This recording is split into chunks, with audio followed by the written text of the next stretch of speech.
This is going to turn your world upside down, okay? Why are unforgivable curses unforgivable?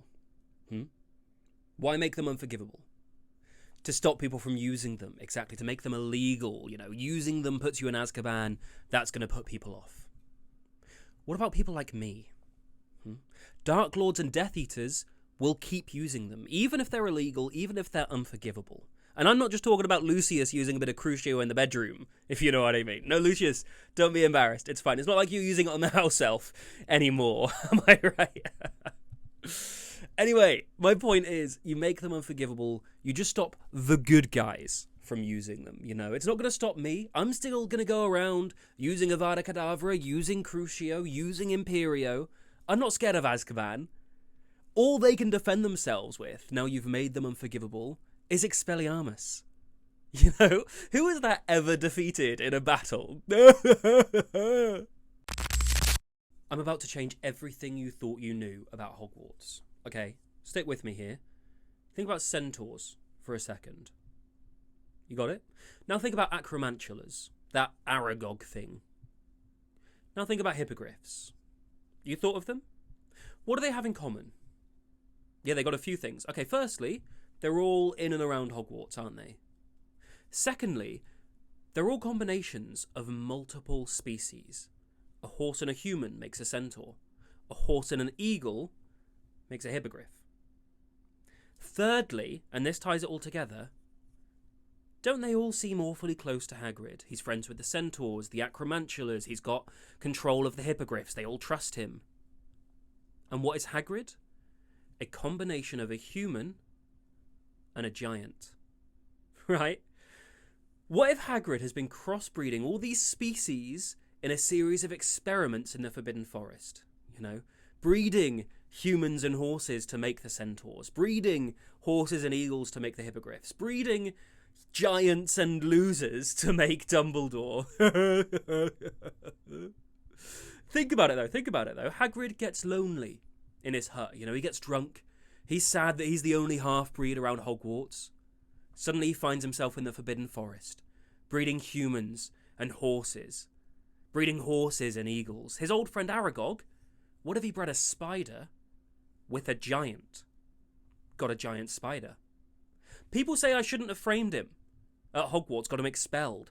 I say I did people a favour.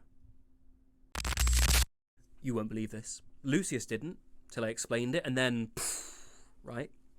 Most wizards in the UK go to Hogwarts, right? And who runs Hogwarts?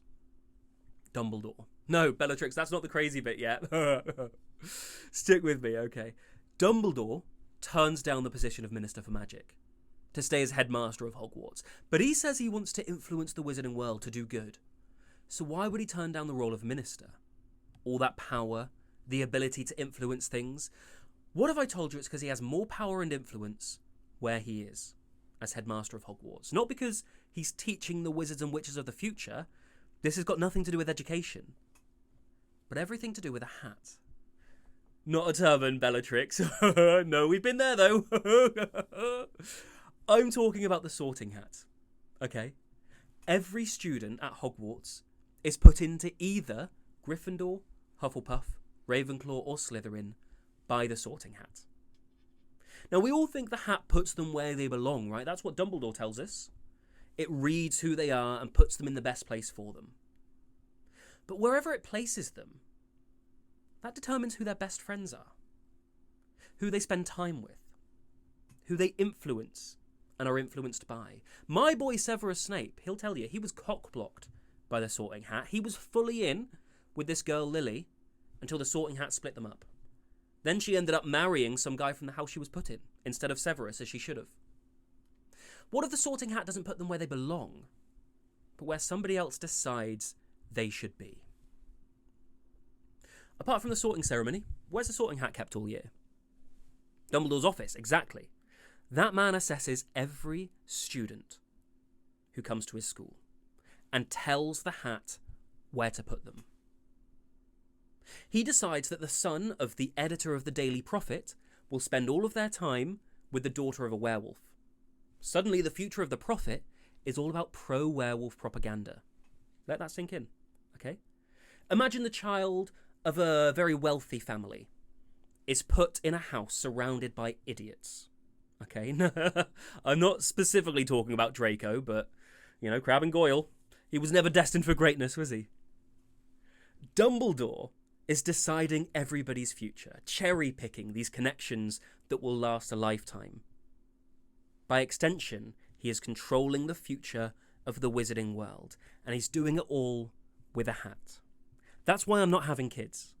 Partly because it's all smooth down there, like with my nose, but mostly, I don't want a child who will be manipulated by Dumbledore. This is going to really change the way you think about the Ministry of Magic. Okay, and Azkaban, for that matter. The Ministry have 3 spells that can land you in Azkaban for life, right? Those 3 spells are Imperio, Crucio, and Avada Kedavra. Right, Lucius? Right, Bellatrix? Why is it those 3? Exactly, because they're unforgivable. Unforgivable curses. If they're going to put you in Azkaban for life, for using an unforgivable curse, what happens if I forgive you? Bellatrix, you're on the run from Azkaban right now, aren't you? What were you in there for?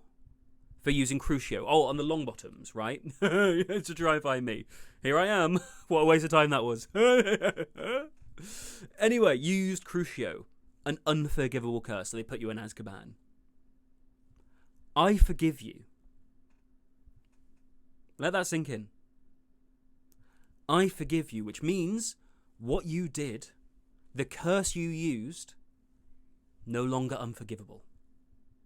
So how can the Ministry enforce that law?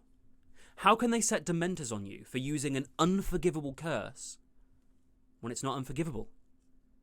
It all falls apart at the seams. This is going to change everything you thought you knew about the night the Potters died. Okay? The whole wizarding world thinks that James Potter was the victim that night. The night I murdered him, right? And Lily as well.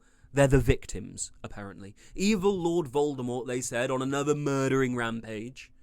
No, Lucius, you're right. You're right. They wouldn't say Voldemort, would they? They're too scared to say that.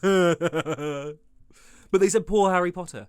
No longer has he got any parents. That was the narrative from the fake news media, right? All the while, I'm the bad guy for trying to live forever. Let that sink in, right? Poor them for dying, but evil me for trying not to die. Which is it? It feels hypocritical, doesn't it, Bellatrix? You can't have both beliefs that dying is bad and trying not to die is also bad. I honestly think, and this might get me cancelled because you can't say things like this anymore, but I think if James Potter was actually a good father, he would have created a Horcrux or 2, so that people like me couldn't take him away from his son. He'd have made sure of it with a Horcrux. That's what I did for my Death Eaters. I can't be taken away from you, not really. Because my Horcruxes will make sure I always come back. No, Lucius, that doesn't make me the Dark Lord Daddy. Don't say that again. Crucio! Everything you thought you know about magic is about to change. Okay? Yeah, Lucius, it's the one thing. Don't spoil it for Bellatrix, okay? Bellatrix, what is a wand?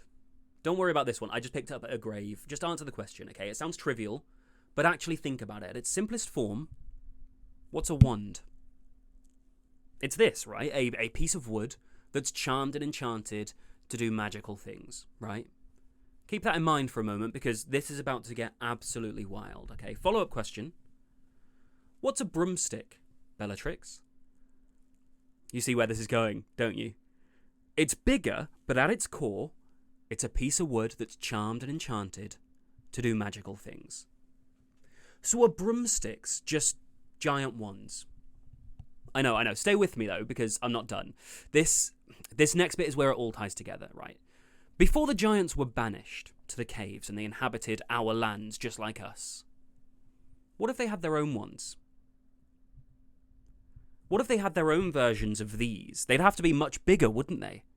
Because they just wouldn't work in their giant hands. They'd break them all the time. So what if the first broomsticks were giants' wands? But the Ministry grew scared of the giants' power. They took their wands away and they banished the giants to the caves, into hiding. They took their wands as playthings, the things we now know as broomsticks. What does Nimbus mean? Does anybody know that? Like the Nimbus 2000? What's Nimbus? It means cloud. And in all those Muggle stories, who lived in the clouds? Giants. Sounds like a reach. No, I know. That's exactly what Lucius said until I asked him one final question. Since banishing the giants, how many times have we tried to reintegrate them into Wizarding Society? You can't think of any? I can think of one. Rubeus Hagrid. Half giant.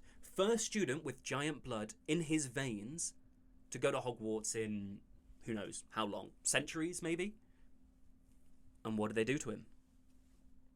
Just like his ancestors, they took his wand and they banished him. They kicked him out. Okay, yeah, I had something to do with it. But they didn't need much convincing. They wanted to do it anyway, right? This is going to change the way that you think about Hogwarts. Okay, not you, Lucius. No, you're always skeptical about everything, honestly. I guess that's what a loveless marriage will do to you. Let me ask you something, though. Why do all students need to catch the Hogwarts Express to get to school?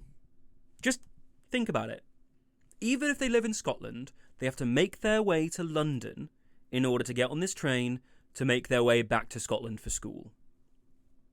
We live in a world where you can travel by Portkey or Flu Network and get somewhere almost immediately. But we make these children endure a 7-hour train ride to get to Hogwarts. Why? One word. Absolute control.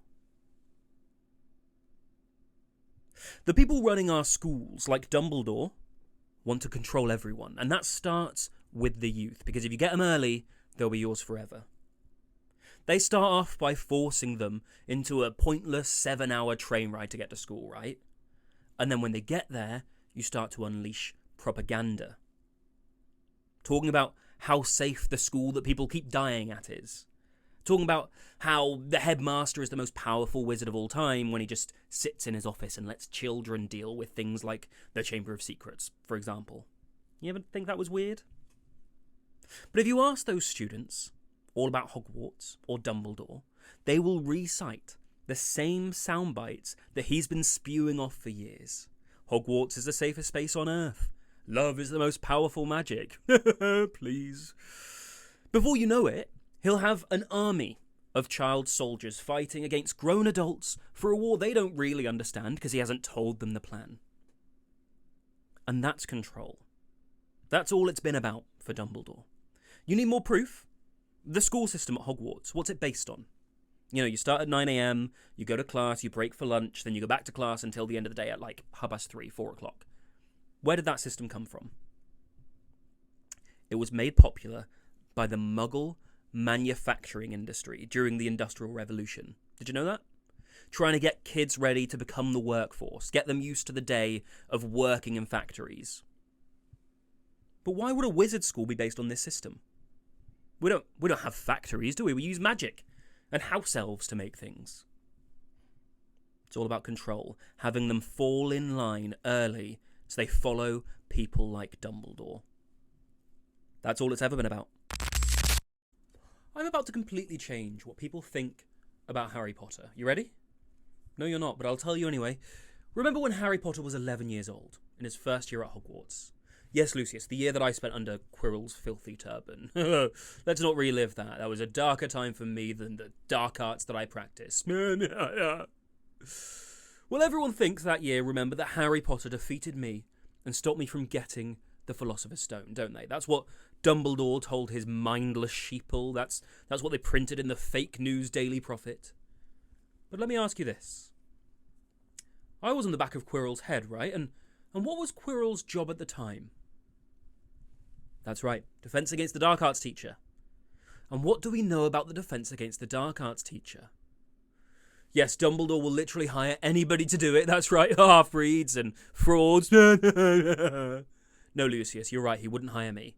Let's not talk about. We will have words later. What we know about the Defense Against the Dark Arts teaching position is that it's cursed. The teachers that do it, they only last a year before they are killed or fired. And who put the curse on that job? Me. Lord Voldemort. That's right. Let that sink in for a moment. So Quirrell is the Defense Against the Dark Arts teacher, and he tries to get the stone at the end of the year, right? So obviously that's when the curse kicks in. At the end of the year. Inevitably, it leaves Quirrell dead. So did Harry really defeat us? Or did I, Lord Voldemort, defeat us with my own curse? It takes a good wizard to defeat an enemy, but an even greater wizard to defeat himself.